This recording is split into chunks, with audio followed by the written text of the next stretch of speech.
Hello and welcome, NAPO community. This is March 2025, and I am really thrilled to welcome my guest for today is Andrea Crone. She's our president of the NAPO LA chapter. And just to share a little bit anecdotally, we in leadership have been having a lot of conversations about the experiences that our members and our member communities have been having in both LA and North Carolina and everywhere else in the country that have been affected by natural disasters recently. And I asked Andrea to join us and tell us more about their experience in California in January, because it was just so remarkable how NAPO came together and really showed up for their community. So, Andrea, thank you so much for joining me today. It's great to have you here. Thank you for having me, Mindy. I'm excited to be here and tell everybody what a great job NAPO LA did. Yes. So before we jump into our topic at hand, please just introduce yourself, give us a little bit more background on your company, how long you've been involved with NAPO, all that kind of thing. Sure. The name of my company, well, like Mindy said, I'm Andrea Crone, and my business is LA Move Consultants.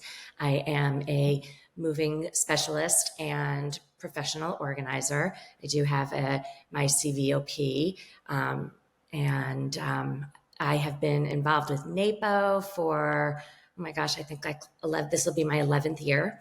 I have been a move manager for longer than I can remember.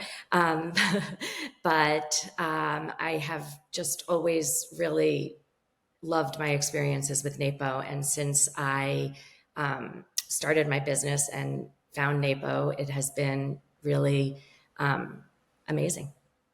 Wonderful. And you are leading what I've always known to be a robust chapter. It is our founding NAPO chapter.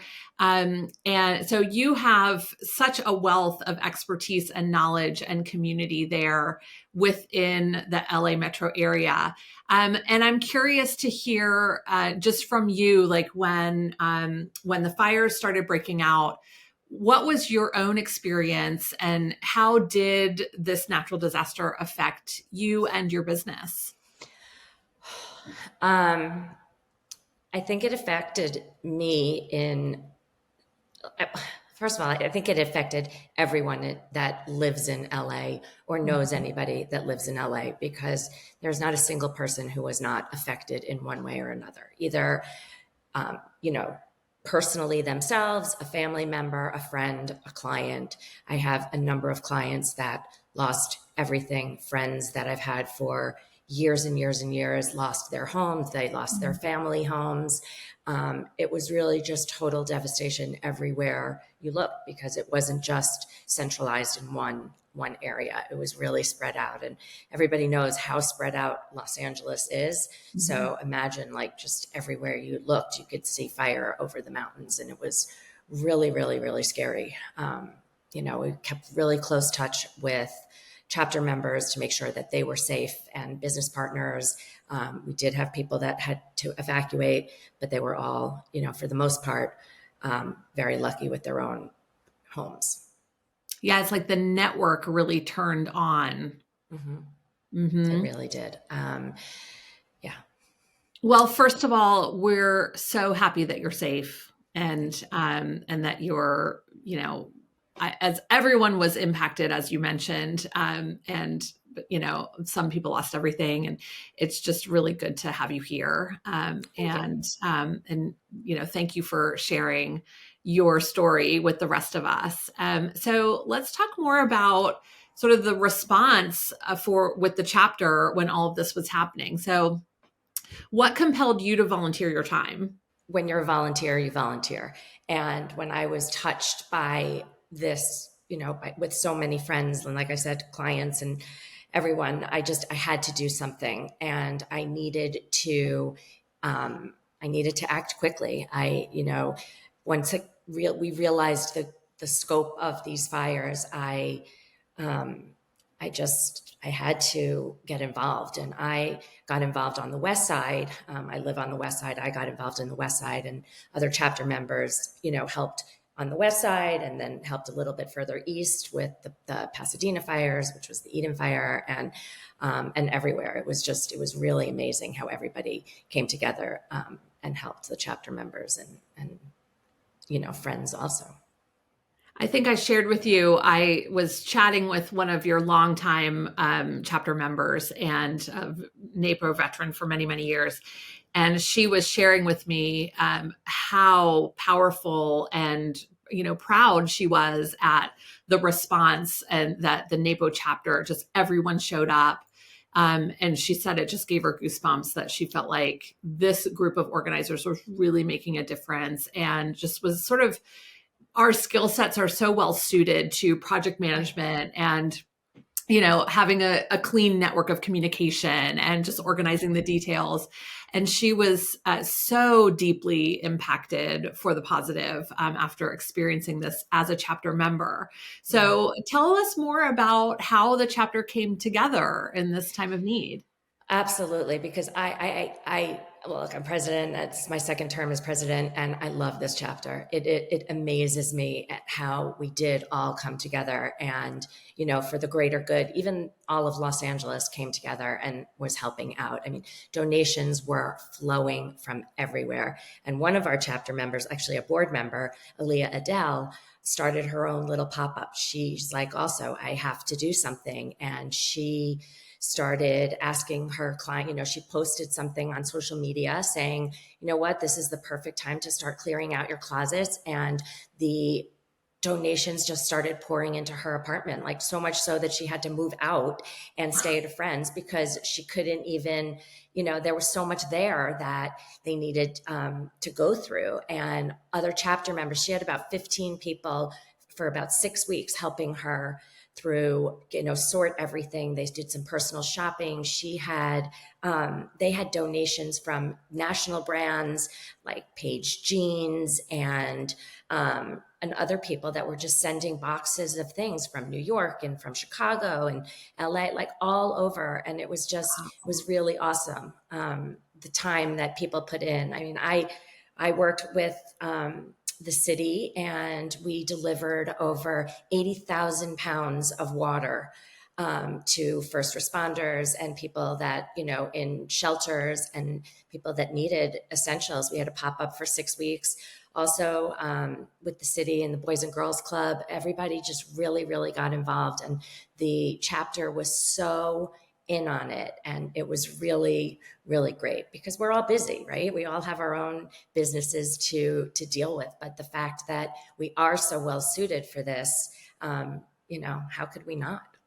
I always say a team of organizers can move mountains. Like, we are capable of incredible feats when we work 100%. together.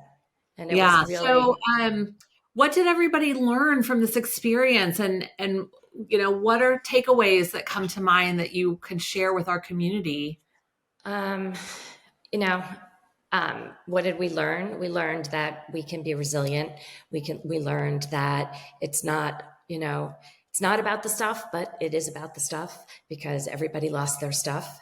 We learned that when you are working at such a large scale, make sure that you can do what you say you're going to do. So, like, don't collect donations if you're not going to be able to get them to the people that need them. We learned that. We learned what type of things people really are looking for at that point. What are the essential items? We learned that, just clearing out your closets, well, we want to be a little bit more picky about that because people that have lost everything really don't want your stained and used towels and, all of that kind of stuff. But we also learned that as a whole, the city came together and the public, came together, and it was really just amazing. We learned that we have to remember to take care of ourselves too. We were all really, really, really tired after, the first few weeks because setting it all up and getting it all out there and just trying to work on our businesses and also trying to help it with every moment. It's exhausting, it's really tiring. And so taking care of ourselves is also extremely important. I can only imagine the impact, not just to all of you personally, but also to your businesses. So how have things evolved? Like, how has your business changed, if at all? How has the chapter evolved during this time? Um, for me personally, in my business, I saw a shift. I saw people really quickly wanting to, get their personal items as a move manager, get their personal items out of their homes so that they could rent them to people that didn't have, homes to go home to, that were staying in hotels or, doing sort of Airbnb type things. People were just really, really anxious excited to, help in that way and open their homes to other people. So, the first few weeks, it was like the calls were incredible. Like, oh, can you help me tomorrow? I want to rent my place. And I was like, I'll do what I Mhm. can. But then I think for others,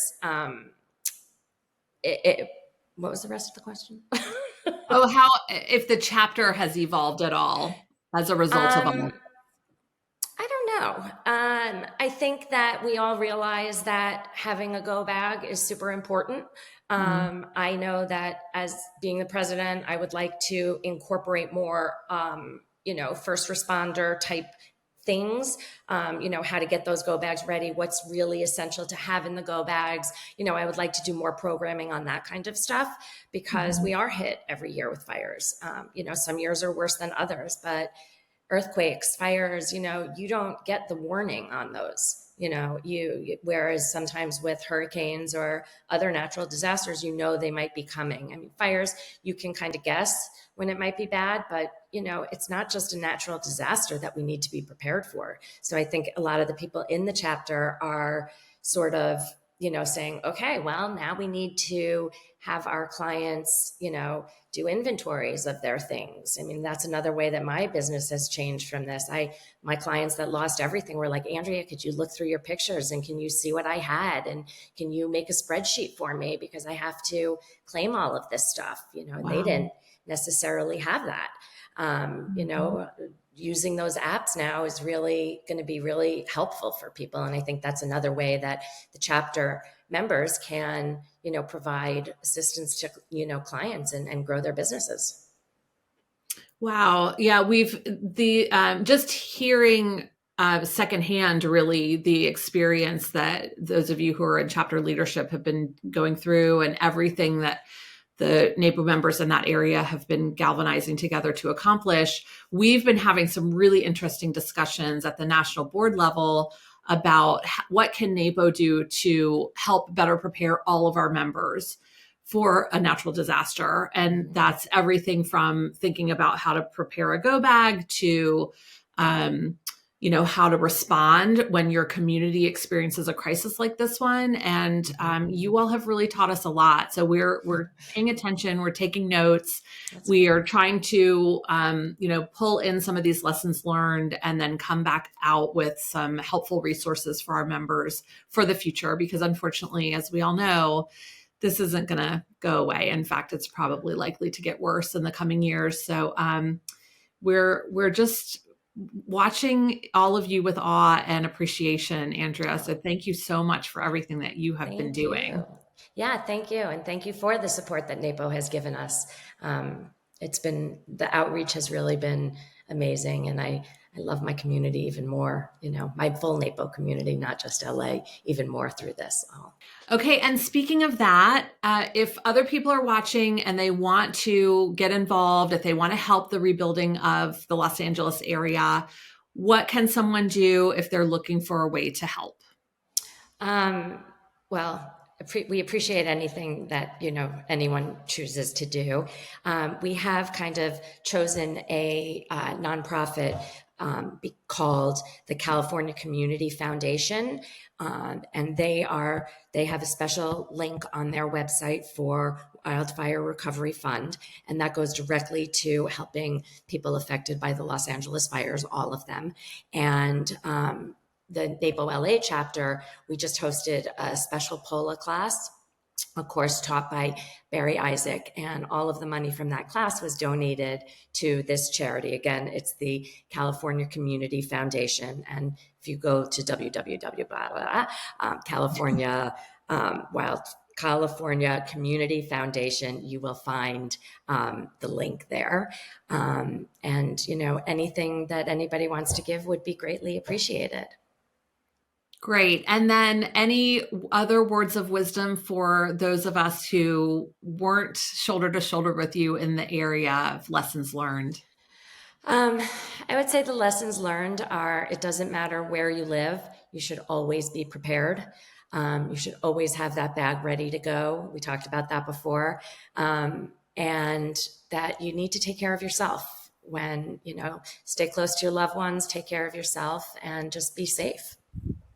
Wonderful. All right, we'll leave it there. Andrea, thank you so much for joining me today for this conversation.